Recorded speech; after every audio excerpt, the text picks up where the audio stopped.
Hey, what is up everyone? So we got the November Sea of Thieves update today, and normally this wouldn't be that big of an update, it's just another one of those monthly updates that we get, but this time, it really feels like the actual season update.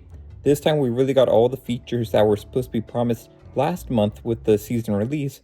They're actually finally here, so the disguises, hanging from ledges, traps, all these different things are now enabled in the game. So let's go ahead and get into it. So disguises, we were familiar with them. They were in the game for a little bit of time when the season first released, and then they were disabled.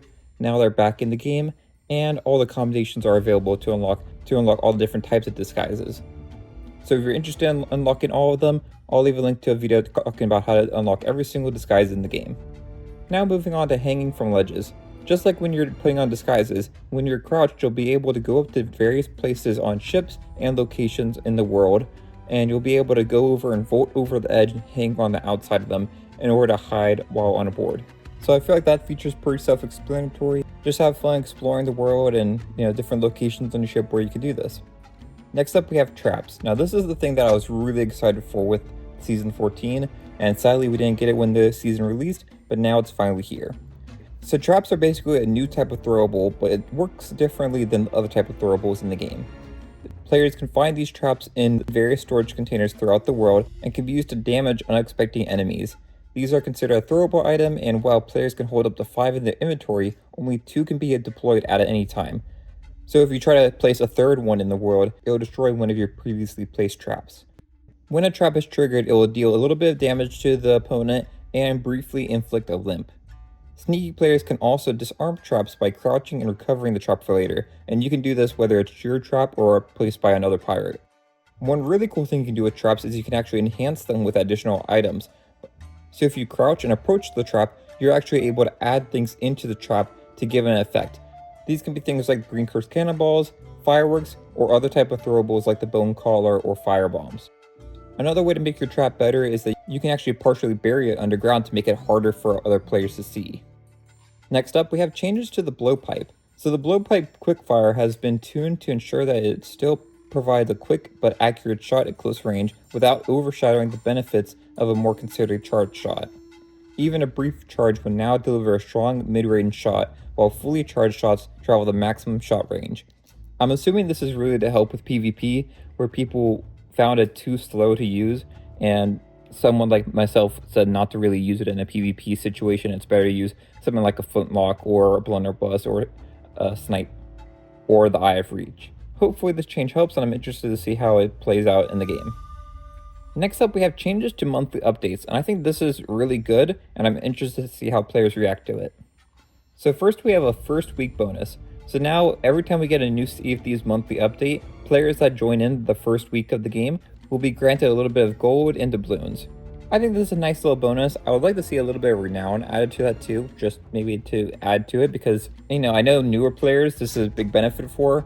For someone like me, I don't even really notice when I get gold or doubloons added to my account. So renown and stuff like that usually makes more of an impact for players that have been playing for a while. Outside of that though, I think the next thing is a lot more interesting, and this is the Voyage of Luck. So this is a new type of voyage that players will get once a month when the monthly update comes out. So players can now embark on the Voyage of Luck each month, offering a quest for a range of different high value treasures. When starting the voyage, some players will be blessed with a rare golden map, leading to a jackpot of one of the highest value treasures out there. So basically, every month you'll get this voyage, but sometimes you'll get really lucky and have an even better voyage that gets you even better loot. Pirate Legends will also get their own type of voyage called the Legendary Voyage of Luck, and this is a voyage for Athena's fortune with treasures from that company and has the same chance of getting a rare golden map. So I think those changes to monthly updates are really good. I'm excited for that. I think it will make it so that the game is more fresh and a little bit more predictable of when we're going to get these new things, because usually we only get this kind of stuff when they decide to say, hey, there's golded voyages in for this weekend. Now this is going to be something where it's a little bit more predictable, like, hey, we actually have this. And they haven't said exactly how this is going to work yet. I don't see anything saying it here, but I would assume that you have access to it for that month, and then after that month is over, it's going to get replaced by the next month's update. So you kind of want to use it or you'll lose it. And that's kind of similar to how they did the Gilded Voyages before the voyage change with Season 11, where back then it would basically be if you had the Gilded Voyage from before, and then the Christmas period came and they gave out the new ones, it basically replaced that old one.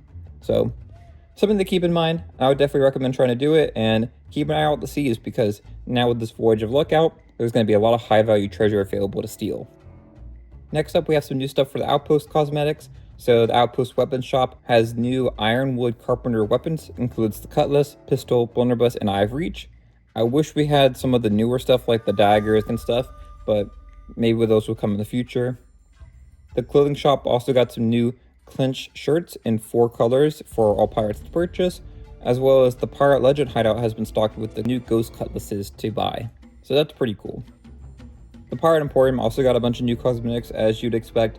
The stuff from Season 12 has returned, so if you missed out on the Season 12 Plunder Pass items, you can get those now. There's also the free emote for this month called the No Thoughts emote, which that is cool, I guess. There's also a new collector's figurehead and sails for the Ancestral set, and this is a set that's inspired by Ori and the Will of the Wisp. And I really liked that set originally, and I kind of want to get this figurehead, but I already had the original one. So I'm debating whether or not to get that, but based off what I was able to see, I think that looks really good. And some of the other stuff that we got with this update also looks pretty good to me too. One other thing with the Pirate Emporium that you all might be interested in is that there's time limit stuff in there with the Festival of Plenty instruments and the Festival of Plenty pet outfits. So if you're interested in that, you might want to go grab those before they disappear for next year.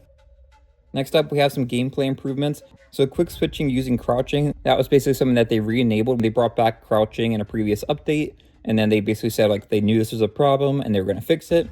So now it's fixed. You can no longer quick switch while using crouching. I'm sure people will probably find another exploit to be able to do that still, but at least there's this way that's been fixed. There's been improvements for the PlayStation 5 Pro version of the game if you play on that, and the PC version of Sea of Thieves has been updated to be able to use the DualSense controller from the PlayStation. So if you have a DualSense controller and you have a PC version of Sea of Thieves, you'll be able to use it and use it with all the haptic feedback and all that stuff that was added with the PlayStation release earlier this year. We also got a ton of bug fixes with this update, but nothing really sticks out to me. So I'm gonna go ahead and end this video there. I just wanted to give y'all an update on everything that was new with Sea of Thieves in this update, because I felt like it was pretty substantial. Let me know what you think about this update and what you're most excited about with it. But that's it for this video. If you enjoyed it, it'd be great if you hit the like and subscribe. And until next time, thanks for watching, and I'll see y'all later. Bye, y'all.